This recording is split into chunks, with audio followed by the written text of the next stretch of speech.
All right, so for our last speaker of the symposium, it's my pleasure to introduce John Fleck, who is the author of a wonderful book called Water is for Fighting Over and Other Myths About Water in the West. John is a professor of practice in water policy and governance at the University of New Mexico. He also has an appointment in the Department of Economics, and he's the director of the University of New Mexico Water Resources Program.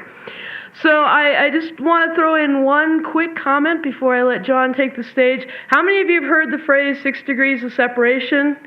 The idea any two people in the world, you find the right 6 people, they'll be linked up. My experience with water in the West is if you have to go beyond friend of a friend, you're asking the wrong friend.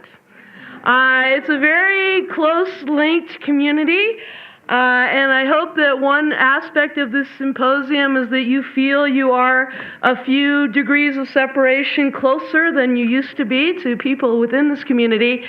But for John and I, that is actually very direct. We are friends of friends. One of my close friends and co-authors, Melinda Harm Benson, is a legal geographer at the University of New Mexico. About 8 months ago, she sent me an email saying one of my colleagues has this great new book. I think you should consider having him out to the Stegner Center. I looked over the book, thought it was great. John Ruppel looked over the book, thought it was great. And given its theme of finding new solutions in the West and avoiding the thought, we all thought he was the perfect person to end this conference. So without further ado, John Fleck.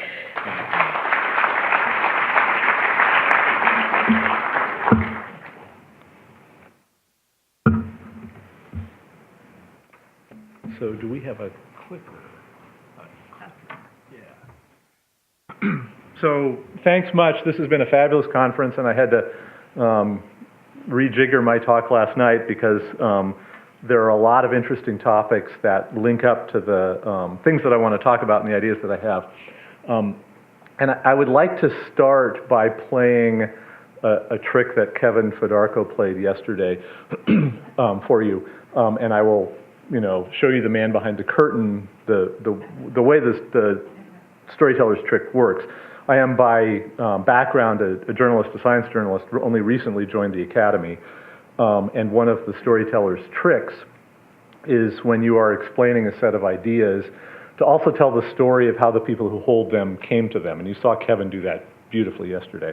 And so I want to start this talk by sharing with you the story of how I came to the set of ideas that are in this book, because I think they animate a lot of the public discussion that we have and the public discourse we have about water in the western United States and this important set of ideas that I'm trying to work through and share in this book. I'm a journalist by background. Worked in newspapers my entire adult life until a couple of years ago when I bailed to write a book and stumbled into an academic appointment and my happy new life as an academic.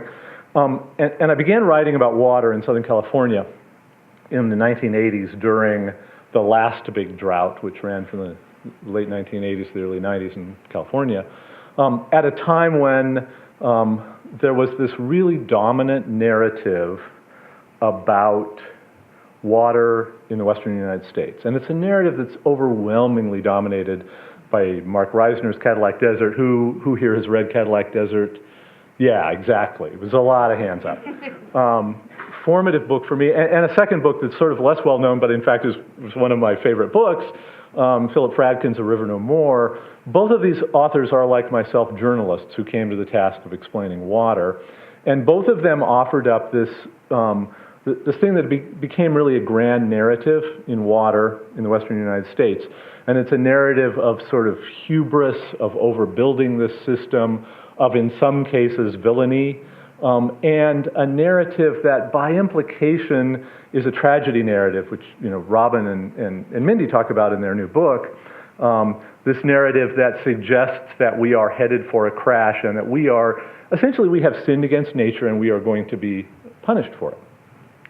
I spent a good deal of my life as a journalist in pursuit of that narrative. And narratives play the same structure in journalism and public discourse that in a more narrow sense, paradigms, to borrow the term from the History and Philosophy of Science and Thomas Kuhn, play in academia. These narratives structure our thinking about the world and our understanding of it and the stories we tell about it. And I came to the business of journalism and explaining water and the importance of water in the Western United States through these narratives and through the paradigm that they established. And I worked for a newspaper, for a daily newspaper. And I want to step back a little bit and explain how a newspaper works, because I think it's really important to understanding how, for so many years, I approached the task of explaining water. If you're a writer, working for a newspaper is an insanely sweet gig, because I want to learn something, I want to write it, and I want people to read it. I spend my day writing something, and these gnomes stay up overnight with these giant printing presses, and they print up thousands and thousands and tens of thousands of copies, and they drive around town, and they throw what I have written onto, in my case in Albuquerque, 75,000 driveways around town. An incredibly sweet gig. But it comes with constraints. And these are constraints that when I was working inside journalism were less obvious to me than they have become now as I have left it. And they're constraints about sort of the norms as what counts as a story. And a brief explanation of how the newsroom functions.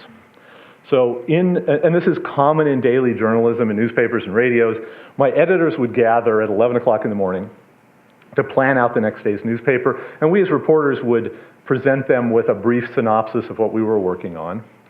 And then they would make decisions about what would go on the front page, what stories to pursue, what stories to delay for later. And if I came to understand that if I came to my editors with a story of doom, cracked mud photos, we loved our cracked mud photos, drought, climate change, dooming our communities, then I could get on the front page. And if there were, and so every Thursday, there would be the drought monitor map comes out every Thursday. And during droughts, my editor, like some Thursdays, he didn't have much going on. He'd come up to me and say, "You knew this." He's like, "John, can you give us a drought story? Because we could do this big ugly map with the scary red colors." And I got a little out of order here. And so if I had a story about doom, and I love this, I found this from the Los Angeles Times back in 1960. We're going to run out of water. You can get that on the front page. And those are important stories. You heard Jonathan Overpeck talk yesterday about the impact of climate change, and those are stories that matter. But there is this parallel story that has been going on at the same time that I did not recognize because I was obsessed with warning people about this Cadillac Desert catastrophe that we were headed for. So in 2008, the community of Albuquerque made a major shift in its approach to water supply, shifted to the use of surface water, significant conservation success, dramatic reduction in our pumping of groundwater. I put this in for Sasha. Groundwater is really hard to visualize. I loved what Sasha was trying to do with visualizing groundwater. So this is the U.S. Geological Survey groundwater monitoring well data from my neighborhood. Like literally there's a USGS well in a park around the corner from my house. And so as we shifted in 2008, I would, as a newspaper reporter, I would log in once a month or so and check the USGS gauges to see what was going on in the groundwater. And I would get the reports from our local water utility, looking at our conservation efforts. And I'm trained in this narrative. I'm steeped in this narrative, and I'm looking for failure. And I'm waiting to write a story until we fail at this grand task. And it took me a long time to realize, wait, we're succeeding here. The groundwater level, this is a graph showing groundwater level rising, right? Well, that's the narrative is we're pumping our aquifers dry in the West, right? This opposite thing was happening. So ultimately, I realized that rather than waiting for failure, that this success was kind of an important story. And so finally, after a couple of years of just kind of waiting around for failure to do that story, I thought, well, maybe success is a story. And so I wrote a story. And when I went back to find the story, this is really interesting because if you can see the date there, December 25th, 2011, Christmas Day. So in newspaper journalism, this is a really slow season. And there was this trick that I would use as a journalist to get around the problem of the morning news meeting. If I had a story that was just not super saleable, I'd save until the Christmas season. Editors are desperate for copy. So this literally ran on Christmas Day. And this was my story about our great success. And I tell this story by way of explaining that the narrative of success that I'm going to offer about a much broader set of issues, the Colorado River Basin, was hard for me to come to, and it runs counter to significant public narratives in our culture that I think are problematic to solving our water problems. And it's a delicate balance, because if we tell people, it's okay, we got this, we don't have any water problems anymore, that reduces the pressure for conservation and behavior changes that are important. But by the same tokens, this catastrophic narrative, this tragedy narrative, I think stands in the way of solving problems. So I give you that by way of a preface, and I want to start talking about the stories that I think mattered to me as I left newspaper journalism to write this story in a book. It's a book about the Colorado River Basin.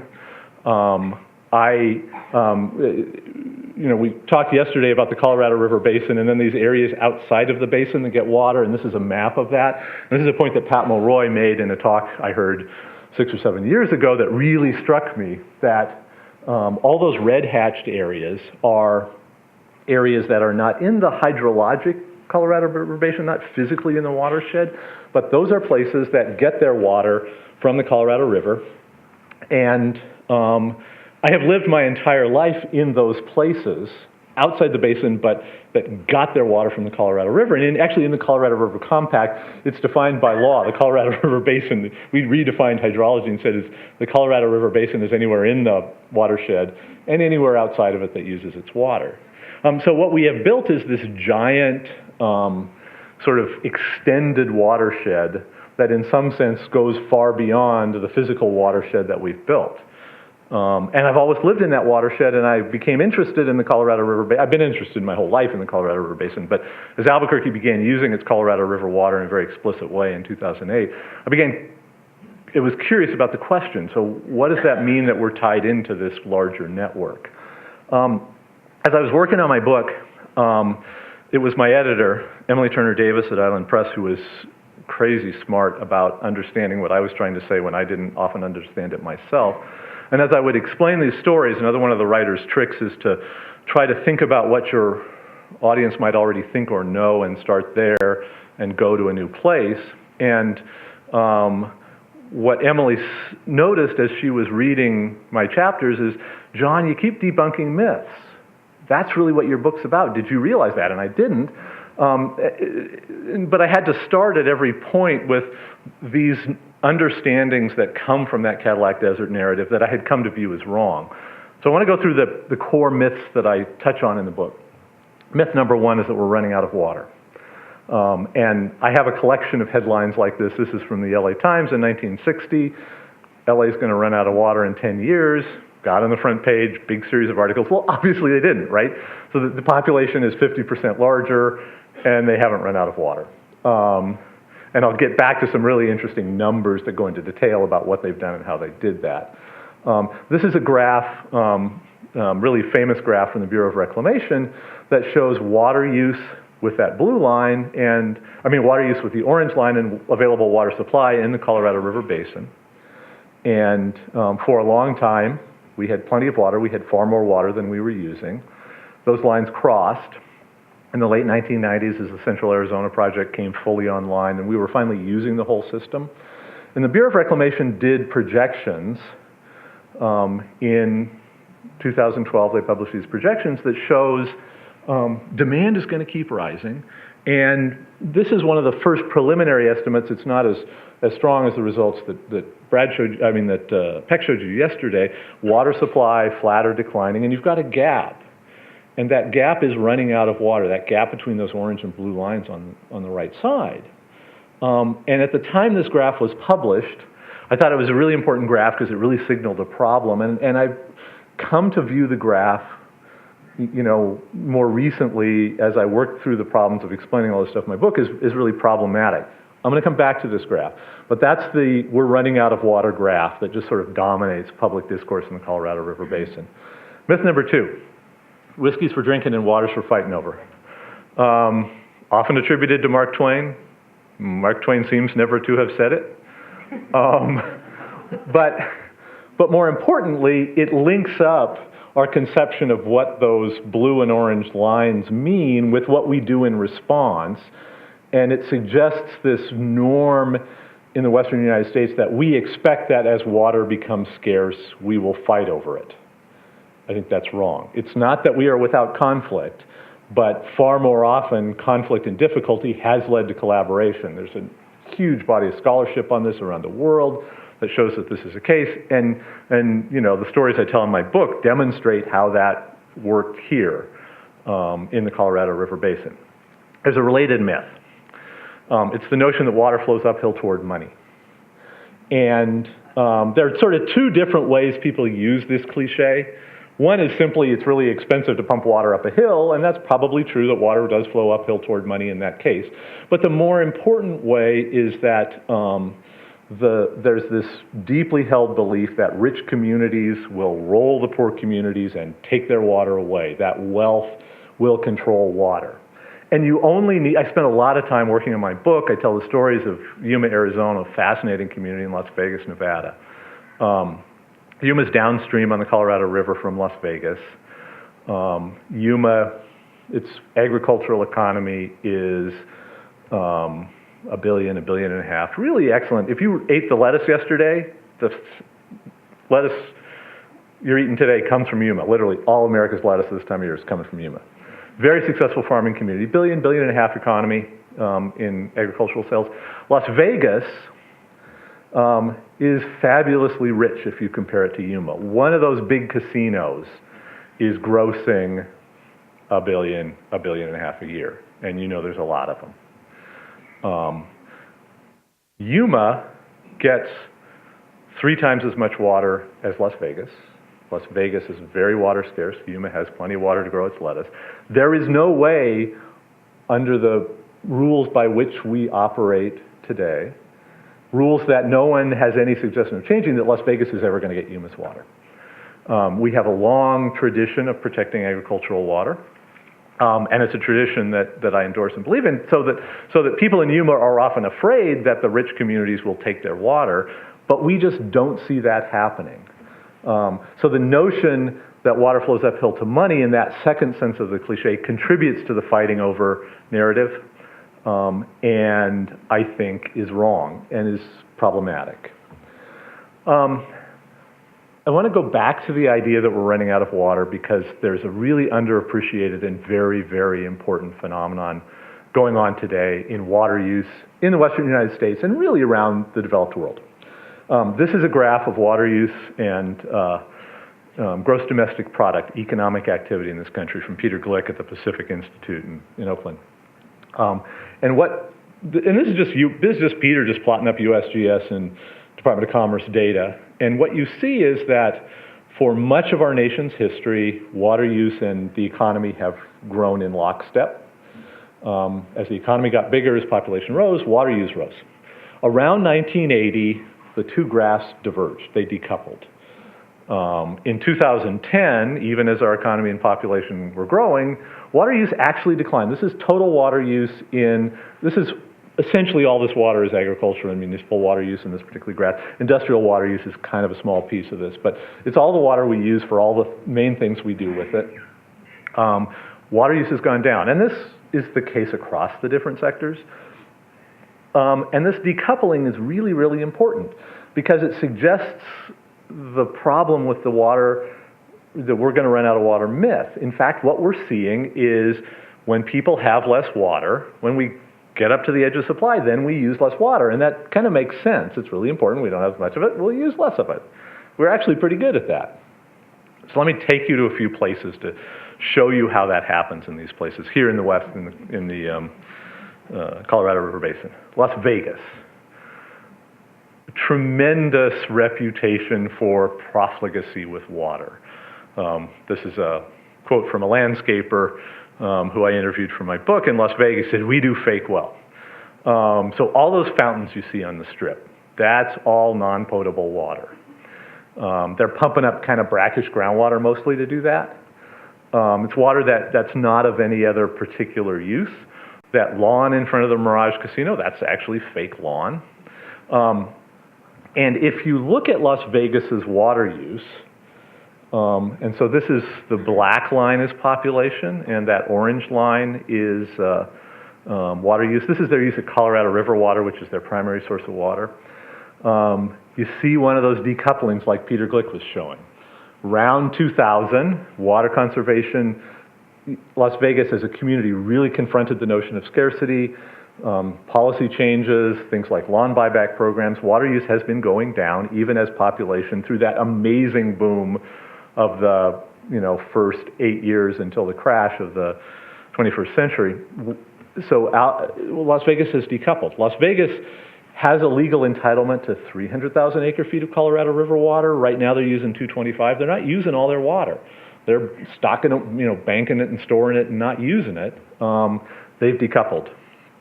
Los Angeles, the community of my birth. Palm trees are iconic from Los Angeles. They really didn't grow out on the plains where we have them now. It's called Palm Springs for a reason, right? Because the palms have their roots in the spring. They take a lot of water. So you bring them out away from the springs, you got to dump a lot of water on them. So again, we have this lushness that Southern California has, this image of lushness that Southern California has fostered. So look at their water use. So this is total Southern California water use. So this is the entire Metropolitan Water District service area. So we're talking about today 20 million people. They're using the same amount of water today that they were in 1980. They've decoupled. It's a remarkable phenomenon. Arizona, again, the image of lushness, and I love to make fun of my friends in Arizona because they really overdo it sometimes. Fountain Hills outside of Phoenix is amazing. That fountain, the London Bridge at Lake Havasu, really this image of lushness fostered in a desert. Arizona's total water use, the graph here is a little more subtle, but Arizona's total water use, this is U.S. Geological Survey data, peaked in 1980. Population has grown a lot since 1980 in Arizona. So again, a decoupling. And this is not just in the municipal sector. So I talked earlier about Yuma. I mean, we've heard before that of the human-developed part of the water here in the western United States, the agricultural community uses 80% of the water. This is happening in the ag sector as well. So Yuma has mastered lettuce. We like lettuce in the winter. Yuma is a great place to grow lettuce in the winter. So the lettuce market has, the lettuce farming community in Yuma has grown tremendously. So as I said before, if you're eating lettuce this time of year, we're right at the tail end of the Yuma season. It moves north into California. It's coming from the packing houses in Yuma and being grown in Yuma County and some areas around it in California and down in the Mexicali Valley. In Yuma, their water use has decreased over the last 3 decades as their lettuce farming has grown. Their water use is down 300,000 acre-feet. That's a lot of water. That's more than all of Las Vegas uses. In the decrease in water in Yuma, their crop revenue is up. They're making more money. Their crop revenue, inflation adjusted per acre-foot of water, is doubled. These lettuce farmers are rich. They're making a lot of money growing the lettuce that we want to eat. So again, they've decoupled. And this manifests itself in a really important way. And, I really love Sasha's data because it really is it begins to give us a better understanding of groundwater, which is poorly understood. But I want to point out in Arizona, that blue blob. This is data from Leonard Konikow at the U.S. Geological Survey, looking at the big aquifers, the large aquifer systems that have provided lots of human water across the United States. So you see in orange the San Joaquin, Sacramento Valley with a decrease in water. And those blue areas, like Arizona, are places that since the turn of the 21st century, we have seen aquifers stabilize or rise. Arizona has stabilized that big southern aquifer. There are still places where it's drawing down. There are places where it's coming up. So it's not Arizona hasn't completely solved the problem yet. Tremendous progress. And this runs sort of counter to that tragedy narrative. That in fact, Arizona confronted the fact that its aquifer use was unsustainable and changed its behaviors to use less water, to preserve its aquifers, and still maintain a sort of healthy and robust economy. So there's a problem with my argument. And a friend of mine, Tony Davis, who's a reporter at the Star in Tucson, needles me regularly. He's a reporter more steeped than I in the tragedy narrative. And he says, okay, John, you got all this optimistic shtick, but Lake Mead is still dropping. And he's right. Lake Mead is the great reservoir that stores water, provides water for Nevada, Los Angeles, Phoenix, and all that farming in Yuma and the Imperial Valley. It is still dropping, as Pat Mulroy explained, because we still take more out of it than the Colorado River system puts back in.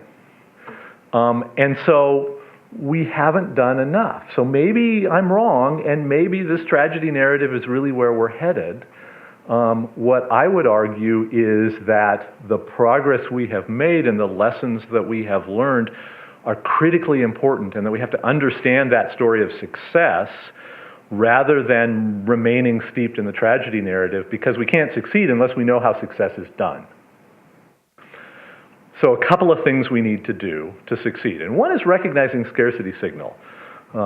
My academic appointment is in an economics department where folks love to talk about markets, and if you have a scarcity signal in many commodities, if oil becomes scarce, the price of gasoline goes up and we use less.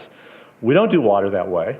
So we have to do things like notice Lake Mead and that white bathtub ring, and notice sort of as communities that in fact the scarcity problem is still real and important.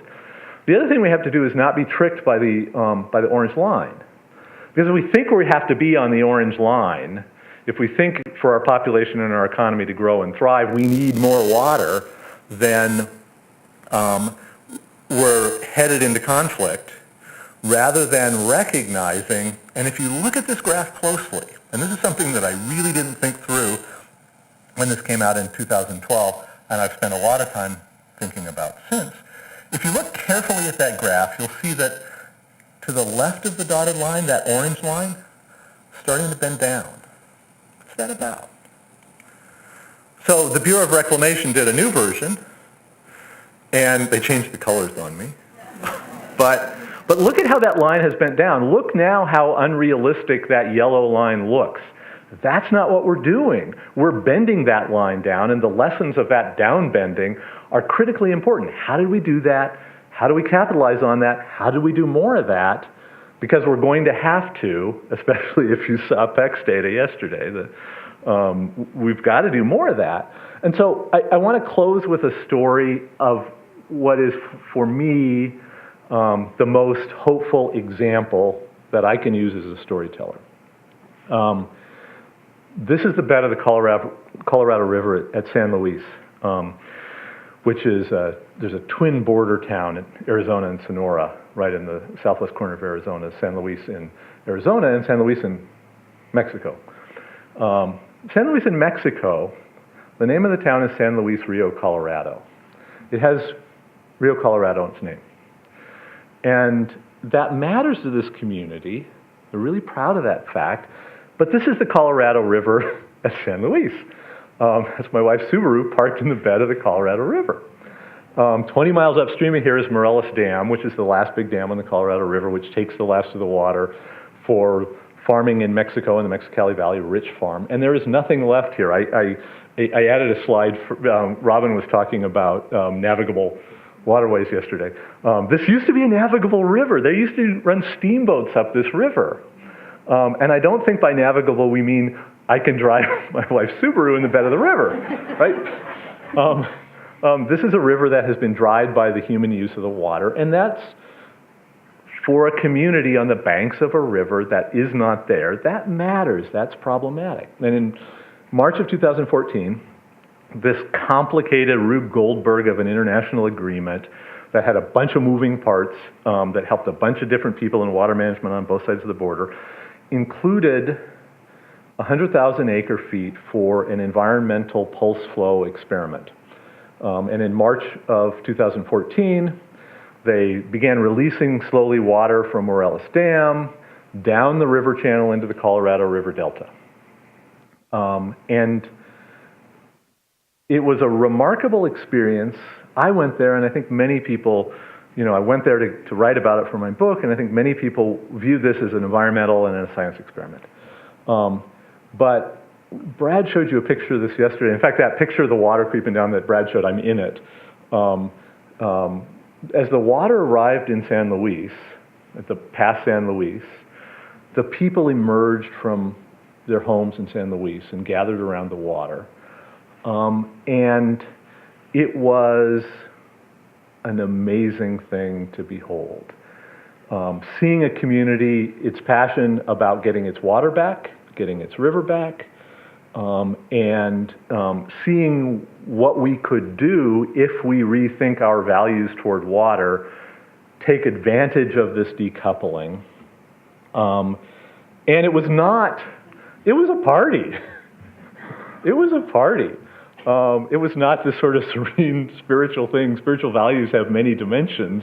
There was beer involved in this one.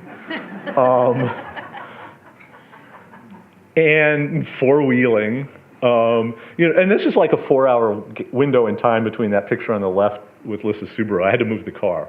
And the water arriving and the community turning out. But this picture still brings tears to my eyes. This is a little girl who lives in San Luis playing in a river that she had never had before. This river had been taken away from her community and she had gotten it back. And that was just such a moving experience for all of us who were there. I was talking to Jack's here somewhere. Jack Smith was down there too. For those of us who saw this was just an amazing experience. So how did we do this? Well, Pat Mulroy talked about collaborative agreements. I haven't talked here a lot in this talk about collaborative agreements. They are critical to making this happen, this transition from confrontation to collaboration. And this picture is a remarkable picture to me for what it embodies. The two people in the front are Edward Drusina on the right and Roberto Salmon on the left, the representatives of the International Boundary and Water Commission, Mexico and the United States. It was not too long ago that we were in bitter conflict over this river. This was a successful alternative and turning of the page toward building from conflict collaboration. The people in the back, the folks in the center are federal officials. You see Ken Salazar, Secretary of the Interior, my friend Mike Connor, who's Deputy Secretary of the Interior, and Pat Mulroy, a representative of a municipal water agency. And on the left is Bart Fisher, who represents one of the major agriculture entities. So you have two nations, you have municipal water users, you have agricultural water users, all agreeing to take some water that could otherwise be used for human use and putting it to this environmental and community and cultural benefit. An enormous step forward. Super exciting. It happened once. We're trying to figure out how to do it again. We're trying to figure out how to capitalize on it. There's no guarantee. It's especially difficult right now given the changed relationship between the two administrations in the United States and Mexico. But they did it. And this is my other favorite picture from that trip. And I was with a group of scientists and journalists, and we ended up, this is a few days later, we ended up again at the San Luis Bridge. Everybody was at the San Luis Bridge watching the water. Stumbled across this scene, and I want to explain to you who the sort of key players here are. The guy in the hat, who still has his shoes on, is Peter Culp, who's an environmental attorney for the United States who helped negotiate the deal on behalf of environmental groups. Jennifer Pitt on the left was then with Environmental Defense Fund, now with Audubon, who helped negotiate the deal. And the man in the white shirt and the pants is Terry Fulp, who's the head of the Bureau of Reclamation's Boulder City office. He's in charge of this stretch of the river insofar as anyone can be in charge of a river. If you think of the history of the Cadillac Desert narrative and the conflict between environmental community and interests in the Bureau of Reclamation, we used to spell it Reclamation, W-R-E-C-K. These people are friends who work together to help make this happen. This is conflict turning into collaboration, and a remarkable step forward in how we rethink our relationship with this water and our relationship with this river. And so it's not that the problems that Brad and Peck talk about are not very real. And we have to keep those in mind, but we have to understand that there are opportunities for success, and we have demonstrated those, and we can learn from those and move forward in the way we think about and manage and live with this river in a way that can preserve the soul of these agricultural communities and these great cities that we have come to love, that we can do this. That's the end of my talk. A special thanks to a bunch of people, especially Emily Turner Davis, the editor of my book, who was fabulous.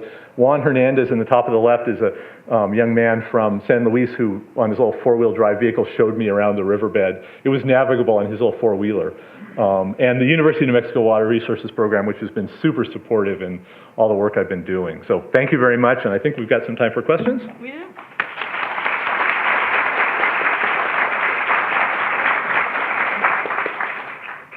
Okay, we do have some time for questions. If people want to use the microphones, please go to the... How are they going to get that water through the wall? Yeah, that wall poses some water management challenges, but more institutional than anything else, yeah. Thanks for the talk. I just have a quick question. Yesterday and even today, we heard about water banking by a lot of municipal authorities. And as John was showing yesterday, we lose a lot of water by evaporation. So if, for example, Las Vegas is storing its water in Lake Mead, and say it's like 100 million gallons, if it doesn't use it in the next 3-4 years, it will reduce to 60 million gallons. Yeah. So what's the law or what's the ruling regarding this, Las Vegas and the urban communities of central Arizona, in fact, are shifting as much as they're physically able, and actually metropolitan and Southern California are shifting as much as they're physically able to groundwater storage. Las Vegas has 4 years of supplies right now when they've taken unused apportionments and banked them in groundwater, significant amounts of groundwater storage in Arizona. So people are essentially doing that as much as they're physically able to. Folks everywhere are trying to figure out how to expand that because of that reason. Because if it's underground, you don't. There's some losses because when you put water down, you don't get all of it back. But within 3 or 4 or 5 years, those are erased by offset by evaporation losses. So in the long run, that makes a lot of sense, and people are doing it as much as they physically can. Okay, I have a question which also is about the behavioral panel. I think one of the main behavioral responses which we have to do to climate change and overuse of natural resources is that we consume less. And I think what you showed in Mexico is that the United States is we are consuming more than our share. And we have to have more international justice in this. And I wanted to hear what you think about that. Well, so, I think what those graphs I showed of Las Vegas and Southern California and Arizona showed is, in fact, that's what's happening. We are consuming less. And I think that's, a significant change over the last 20 or 30 years. Both in per capita and absolute terms. We are, in fact, consuming less. So we're doing the thing you say we need to do. Thank you, John. I'm really excited to see you on the agenda today. I really appreciate this message. I've tried to give this same message about debunking the fear about scarcity and running out a lot. And my question to you is really, really simple. Why do you think this fear, this myth that we're always running out of water is so prevalent? What are the factors in your work? Because I'm sure when you present this, you get challenged a lot from everything from climate change to whatever. And I'm just kind of wondering if you've thought about sort of the innate human nature about it. Well, it has to do with this expectation that the way things are now is the way they will continue to be. So if we have 100,000 people and use this much water, then 200,000 people will use more water. We don't fully grasp the adaptive capacity, and part of this is driven by utility managers who have a strong incentive to guess wrong on the high side rather than the low side about their future demands. Right? If you are a utility manager and you make a mistake and build too much infrastructure, you'll still have enough water. If you don't build enough infrastructure and you run out, that's the thing they dread. So part of it is built into sort of the institutional process of utility decision making. You know, Greg showed those wonderful graphs of expected sewage going up. That's water use expected to go up. Sewage and water use are two sides of the same coin. Those graphs for every single utility I've ever looked at, and I've looked at a lot, they all look the same, right? So people anticipate we're going to keep using more and don't acknowledge these opportunities. I don't know why, it just keeps happening. So, Oh, sorry, yeah. I have a question. I'm not a water person, but I am watching this. That's very impressive, seeing water in that portion of the Colorado River that hasn't had water for years. But that was a pulse. It was 1 minute. And it's very impressive that the powers that be came together in order to be able to do that. I would be a lot more impressed if I saw that happening, you know, over a longer period of time. For it to just occur once doesn't do too much for the ecology. It was nice for everybody to get in the water, but how do we make something like this happen over time on a regular basis? That's a great point, and that's something I worry about too. And the answer is, you do it once, you learn from it, you learn how to do it again, and that's exactly what we did here. So there are negotiations underway. You know, it was a limited deal that included a bunch of other things that benefited the United States and Mexico. Those benefits are important to water-using parties. It has to do with reservoir storage in Lake Mead, rules and sharing of shortages and surpluses across the United States and Mexico. Those benefits are part of the broader package of how we collaborate over the river. Those benefits endure. This piece of that will need to endure for those other benefits to accrue in the future of these water users. So that's how we do it. But this was a pilot project to learn how to do it, to show that it was possible, to show the benefits, to convince people that we could do it again. We might not. And I would be super sad if we don't. We might not. And, you know, there's some real strong arguments in favor of more efficiently applying the water for environmental benefits downstream of San Luis, and they wouldn't get the water, and you'd put it directly on the environmental restoration sites. I mean, this is hard stuff. So, yeah, there's no guarantee. And I'm especially worried about the relationship right now between the United States and Mexico, as are a lot of people who are working on this, getting in the way. So you showed in several graphs that the water use started to bend over in the 80s. Yeah. And of course, some of us older folks remember 83 was a huge water year in the West. And so scarcity probably wasn't on our minds then. Any thoughts about what was starting to cause that bending over? What were the factors that were doing that? So there are a whole bunch of different factors at play here. One of the most important, which really kicks in, one of the most important is changing efficiency in appliances in our homes, in our businesses. This trend was already underway in the 80s. The Energy Policy Act of 1992 included some really cleverly written language by some folks who had been working on water issues to mandate, this was signed by the first George Bush, to mandate standards for all plumbing. Toilets at that point went from typically 3.5 gallons a flush to 1.5. They've gone lower now. So part of it was a regulatory standard and an evolution of the water use technology. Part of it is different geographies behaving differently in response to scarcity. So the curves bend down in different places at different times depending on their own localized community responses to scarcity.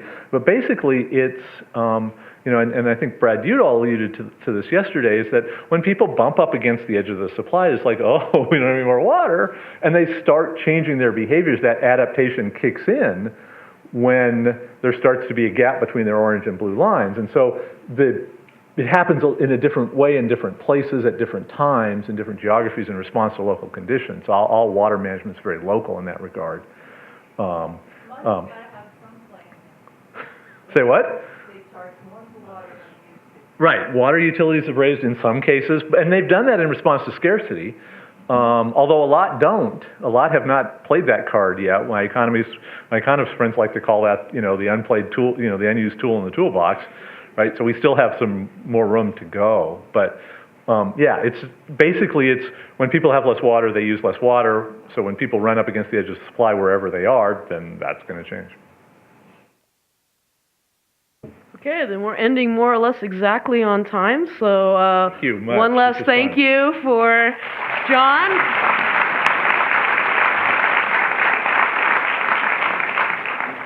And I, of course, have some closing announcements. So some technical details first. If you need CLE credit, yes, you do have to sign in again today. So if you haven't done that, please do that. Again, if you haven't yet filled out the symposium evaluation, online or in person, we have computers set up. We have the site here you can go to fill out the evaluation. If all else fails, go to the University of Utah Law Stegner site, and it's under the research section. So please do fill out that evaluation. Our last 4 speakers will be hanging around, and John has said that he's more than happy to sign copies of his book. And he has a special signing pen to do this today. So I would like to thank everyone for being here, for coming, for all of our speakers who came. I know a lot of people in the audience have traveled some fairly impressive distances to be here, so thank you for that. Our speakers have come from all over to be here, and I thank them for that. And of course, one last thanks to our funders, principal funding from the R. Harold Burton Foundation, our founding donor, the Cultural Vision Fund, the S.J. and Jesse E. Quinney Foundation, the Nature Conservancy in Utah, and the Natural Resources Law Forum. Thank you all for your participation in the 22nd Annual Stegner Symposium, and we look forward to seeing you next year.